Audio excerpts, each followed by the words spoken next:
मी हडपसरमध्ये उदय सामंतांच्या बैठकीनंतर 2 पदाधिकाऱ्यांमध्ये बाचाबाची झाली। दत्ता खवले उपशहर प्रमुख आणि माजी उपशहर प्रमुख यांच्यात बाचाबाची झाली।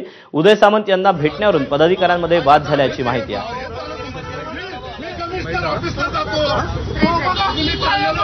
काय झालं काका सांगा इकडे काय झालं सांगा ना। साहेबांनी सांगितलं 5 जण ऐका ना अहो मी राजीनामा देतो ऐका ना मध्ये तुम्ही उदय सामंत काय म्हणले 5 जण आतमध्ये दरवेळी पक्षाच्या कसले बी ह्याच्या वेळी आमच्यासारख्या शिवसैनिकाला पुढेच नाव येतं। मला एक सांगा ऐका ना साहेबांच्या नाव सांगा ना दोघांनी। शिवसेनेचा उपशहर प्रमुख आहे माझ्यासोबत नाव सांगा नाव दत्ता खवले उपशहर प्रमुख उपशहर प्रमुख या पदावर प्रमुख होतो